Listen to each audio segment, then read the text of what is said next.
Parflag Nation, mount up! LeBron James and Anthony Davis in Los Angeles. LeBron and AD in the purple and gold. I mean, that is huge. Huge because Davis gets what he wants. The Lakers get what they needed. No, check that. The Lakers got what they absolutely had to have. The Lakers had to do that. And they were going to pay pretty much whatever New Orleans asked for in order to get that deal done because they had no choice. And the reason they had no choice is because that organization had become the laughing stock of the entire NBA. An abject embarrassment. They were funny, man. I don't think that I need to remind anyone that their president quit. He quit his gig so he could tweet. And then he accused the GM and Rob Lowe lookalike of being a backstabber. And you had one report of terrible management and chaos after another. And then the wife of a former player pretty much being everything from the shadow GM to the shadow CEO to the shadow owner to the shadow power forward. And that's not to say that those things aren't still issues, because you know they are. But they seem a hell of a lot smaller when you bring in a 6'10" power forward who is one of the most unstoppable players in the league in the prime of his career. And unlike every other star who might be available, this guy actually wants to be there. And then on top of that, you get to pair him with LeBron James. So how big is that? Saturday night is an example. The trending topics on Twitter were Lakers, Pelicans, Lonzo, Kemba, Zion, Ingram, Anthony Davis, Kuzma, Braun, and Hart. The Lakers had not played a game since April, and yet they were dominating sports yet again. How big? How big? This big. Magic Johnson tweeted the following: "Great trade, Rob Pelinka. Job well done." My man actually thumbed that out. I mean, holy crap. You know it's big when Magic is actually name-checking this guy. When Traj is actually mentioning Rob by name and giving him credit for something and not blaming him or plunging a steak knife into his back. This is what I've said all along.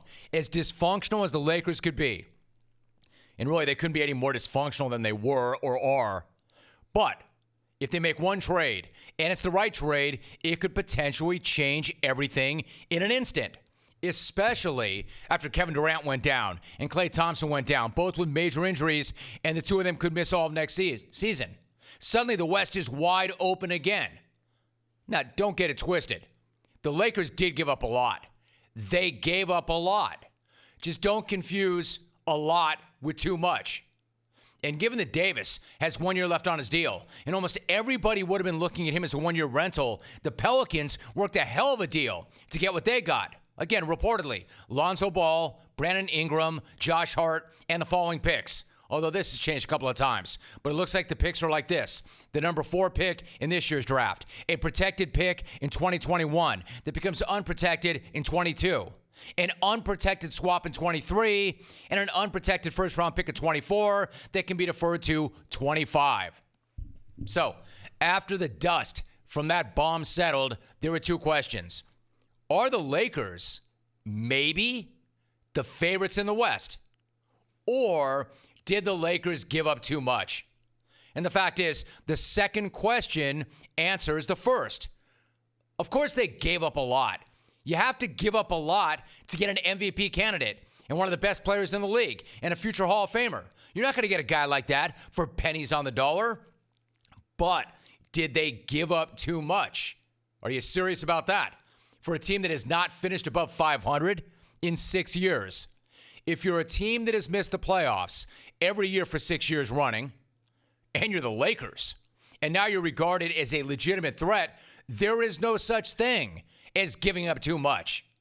I mean, sure, Davis could get hurt, or LeBron could get hurt, or they could both get hurt.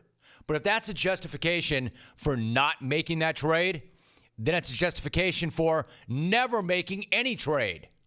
So if you're saying they gave up too much, you either really, really love those young Lakers, or you really, really hate the Lakers, because that's legitimately a terrible take. Too much. How is it too much? Lonzo Ball can see a lot of court, but he's rarely healthy enough to be on the court. 3 years into Brandon Ingram's career, he's not exactly the second coming of Kevin Durant, the Laker fans were so hyped about. And Josh Hart is a really nice piece, but he averages less than 8 points and 4 rebounds a game.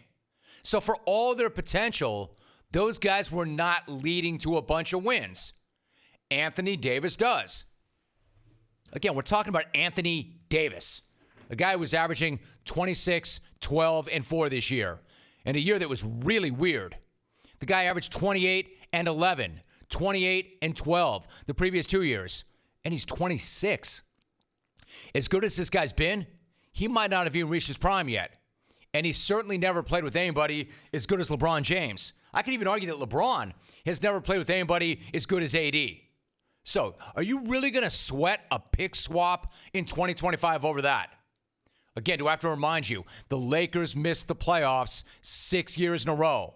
Barring injuries, this year, that streak is over. And not only is it over, they may be a legitimate threat in the West. Golden State's got issues. The West is wide open.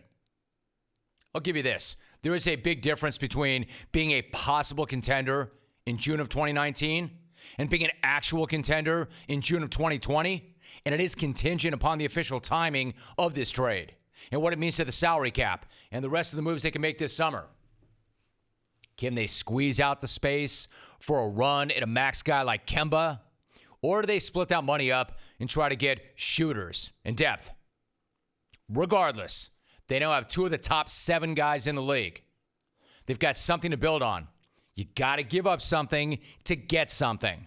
And speaking of giving up something, just because Davis ended up in L.A. does not mean that Pelicans' genius, David Griffin, didn't do his job. He did. This guy worked an amazing deal because he did get 3 young players and a bunch of draft picks.